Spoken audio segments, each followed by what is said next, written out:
Praise the Lord. இயேசுவின் ரத்தம் ஜெயம். தினமும் இயேசு நிகழ்ச்சிக்கு உங்களை கர்த்தராகிய இயேசு கிறிஸ்துவின் நாமத்தில் வரவேற்கிறேன். செய்தியின் தலைப்பு: கர்த்தர் உங்கள் பட்சத்தில் காணப்படுகிறார். எதிர்ப்பவன் யார்? ஆதார வசனம் சகரியா 9:14. அவர்கள் பட்சத்தில் கர்த்தர் காணப்படுவார். ஸ்லாக்கியம் பெற்ற தேவ மக்களே, இந்த வசனத்தை இப்படி அறிக்கை செய்யுங்கள்: என் பட்சத்தில் கர்த்தர் காணப்படுவார். ஏன் இவ்வளவு காலம் கர்த்தர் உங்கள் பட்சத்தில் காணப்படவில்லை?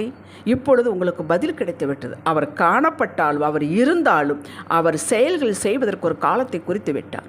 ஆம், இயேசுவுக்குள் வளர்ந்து கொண்டு வருகிறீர்கள்.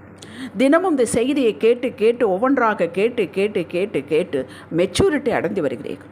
நாம் யாவரும் பரத்தோடு நல் மனசாட்சி உடன்படிக்கை பண்ணியிருக்கிறோம்.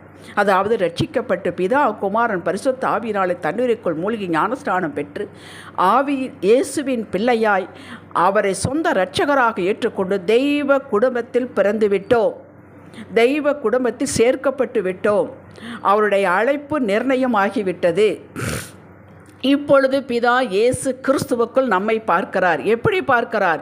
நீதிமான்களாய், பரிசுத்தவான்களாய், சகல சம்பத்திற்கு ஆசீர்வாதத்திற்கும் உரிமை உள்ளவர்களாய் பார்க்கிறார். இயேசு கிறிஸ்துவுக்குள் தான் சகல ஆசீர்வாதங்களும் ஆம் என்றும் ஆமேன் என்றும் இருக்கிறது.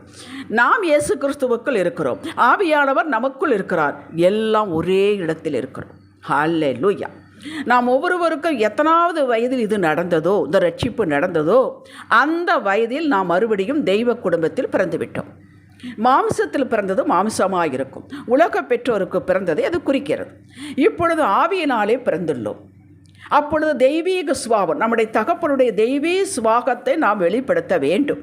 அதை வெளிப்படுத்துவதற்காகத்தான், உதவி செய்வதற்காகத்தான், நம்மளை உயர்த்தி வைப்பதற்காகத்தான், சகலத்தை பெற்றுக் கொடுப்பதற்காகத்தான், வழி நடத்துவதற்காகத்தான் ஆவியின் நிறைவை நாம் பெற்றுள்ளோம். ஆவியானவர் வந்து இருக்கிறார்.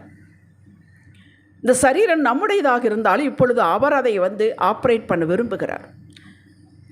ஆவியானுடைய சுபாவம் கட்டளையின்படி நடக்க நாம் ஆரம்பித்து விட்டோம். இப்போது நம்ம அடிமைகள் அல்ல, சுதந்திரவாளிகள். ஆபிரகாமின் சந்ததியாராய் சேர்க்கப்பட்டு விட்டோம். ஆபிரகாமினுடைய எல்லா வாக்குத்தத்தங்களும் நமக்குரியது. சேர்க்கப்பட்டு விட்டாலும் கலாத்தியர் 4:1-2 உங்களுக்கு உதவும். நாம் இன்னும் கிறிஸ்துவுக்குள் வளரவில்லை. இந்த மெச்சூரிட்டி லெவலுக்கு நாம் இன்னும் வரவில்லை. சிறு பிள்ளைகளாக இதுவரை இருந்தோம். வசனமாகிய களங்கமில்லாத ஞானப்பாலை குடித்து குடித்து அதன்படி நடந்து நடந்து கற்றுக்கொண்டோம். எதை கற்றுக்கொண்டோம்? தகப்பன் குறித்த காலம் வரைக்கும் நான் சுதந்திரவாளியாகவே இருந்தாலும் சுதந்திரம் நம்முடையது அல்ல. உலகத்தில் 18 வயது ஆனபின் தான் ஓட்டுரிமை உண்டு.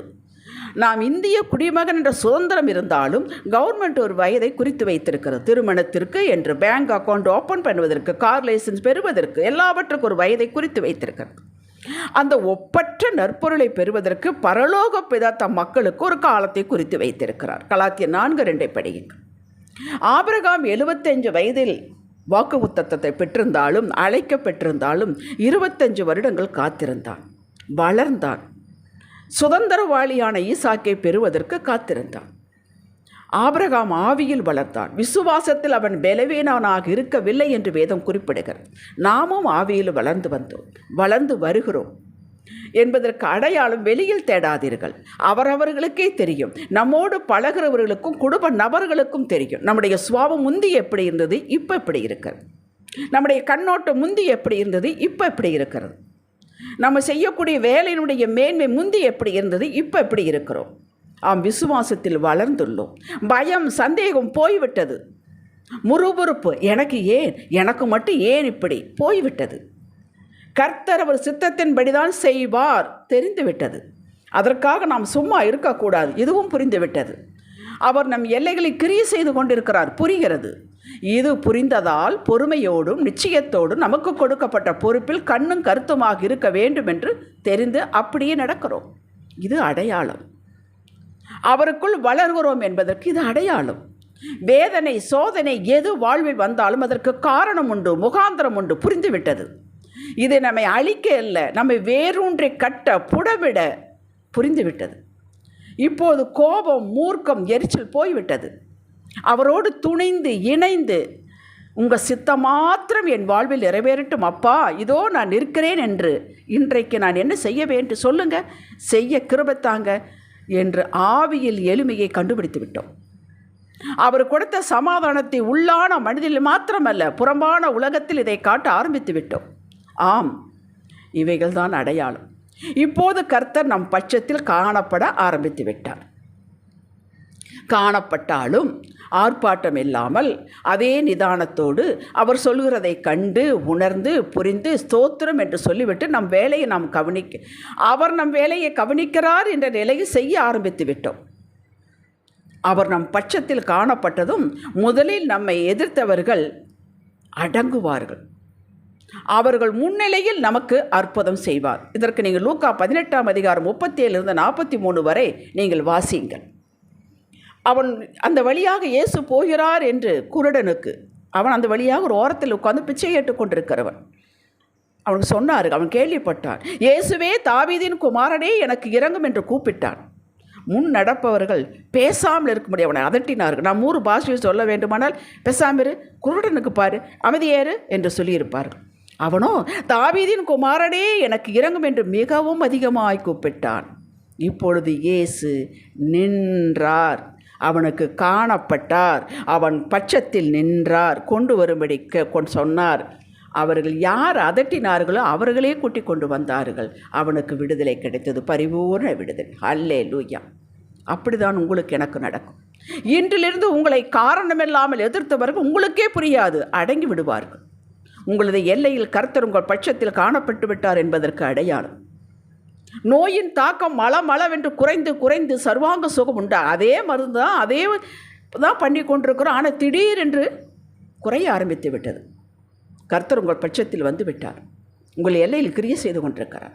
சாத்தானின் தாக்கம் உங்களது எல்லையில் இதுவரை கிரியை செய்து எல்லாம் அப்படியே அடங்கும். பாருங்கள், எதிர்த்த பிள்ளை, வீட்டுக்கு அடங்காத பிள்ளை, இவனுடைய வாழ்வு எப்படி இருக்குமோ என்று நீங்கள் குமுறி கொண்டிருந்த பிள்ளை இப்பொழுது விடுதலை பெற்று தாழ்மையோடு அமெரிக்கையோடும் ஆரம்பித்து விட்டான், நடக்க ஆரம்பித்து விட்டான். இயேசு படகில் ஏறினதும் பெரும் காற்றும் அலைகளும் அடங்கினது போல உங்களுடைய பட்சத்தில் அவர் எழுந்ததும் இவைகளெல்லாம் நடக்க ஆரம்பித்து விட்டது. எந்த காலத்திலோ நீங்கள் உங்களுக்கு நன்மைகள் கிடைக்கும் என்று உதவி செய்திருக்கிறீர்கள். நன்மை கிடைக்காவிட்டாலும் பரவாயில்லை என்று உதவி செய்திருக்கிறீர்கள். எந்த நன்மையும் கிடைக்கவில்லை, அங்கீகாரம் கிடைக்கவில்லை, அதை பற்றி ஒரு தேங்க்ஸ் கூட இல்லை. இப்போது கர்த்தர் உங்கள் பட்சத்தில் எழும்பி காணப்பட்டதும் பரலோகம் லஜ்ஜரை திறந்து சொல்ல சொல்ல உங்களை தேடி வருகிறது பல மடங்காய். முருதகாய்க்கு கிடைத்தது போல. எஸ்தர் 8:2 வாசியுங்கள். எஸ்தர் 10ஆம் அதிகாரம் 3வது வசனத்தை வாசியுங்கள். அப்படி உங்களுக்கு வந்து சேரும். நீங்கள் ஒன்று தேட வேண்டியதில்லை, தானாக வந்து சேரும். கர்த்தர் உங்கள் பட்சத்தில் எழும்பி காணப்பட்டதும் உங்களுக்கு வரவேண்டிய அந்தஸ்து, சொத்து, ப்ரமோஷன் தேடி வரும். 2 சாமுவேல் 5ஆம் அதிகாரத்தில் 12 கோத்திரத்தாரும் தாவீதை தேடி வந்து அபிஷேகம் பண்ணி ராஜாவாக்கினார். அதற்கு முன்பாக அவன் என்ன பாடுபட்டான். இப்பொழுது அவன் யாரையும் தேடி போகவில்லை, அவர்கள் தேடி வந்தார்கள். அப்படி வரும் உங்களுக்கு. அப்படி நீங்கள் எந்த தேசத்திற்கு ராஜாவாக விட்டாலும் உங்களை மதித்து தேடி வந்து எங்களது சொந்த உறவு என்று சொல்லிக்கொண்டு எல்லாரும் வரும்படியாக வைக்க உங்களை எந்தெந்த வகையில் உயர்த்த வேண்டுமோ உயர்த்தி வரவழைக்கப் போகிறார். எரேமியா 15:19 சொன்னபடி அவர்கள் உங்களிடத்து திரும்புவார்கள், நீங்கள் அவரிடத்து திரும்பவில்லை. இத்தனையும் நிச்சயம் நடக்கும். நடந்தாலும் நீங்கள் எப்போதும் போல கர்த்தரையே சம்பத்தாக கொண்டு, அவரையே சொத்தாக கொண்டு, அவருக்கே மகிமையை செலுத்தி அமெரிக்கையாக பொறுமையோடு வாழ்வு வாழுங்கள். ஜெபிக்கலாம். தகப்பனே, தாழ்விலும் வாழ்விலும் நீர் மாத்திரமே எங்களோடு இருந்தீர். சூழ்நிலைகள் எப்படி சாதகமாக மாறினாலும் அடியான் உம்மை விட்டு பிரியாமல் உம்முடைய பிரசன்னத்தை நிலைத்திருக்க கிருபை தாரும். இயேசுவே நாமத்தில் பிதாவே, இன்றைய சிந்தனைக்கு நான் ஒவ்வொரு நாளும் எல்லா சூழ்நிலையிலும் என்னுடைய ஆவிக்குரிய மெச்சூரிட்டியை காண்பிப்பேன். ஆமேன். ஹல்லேலூயா.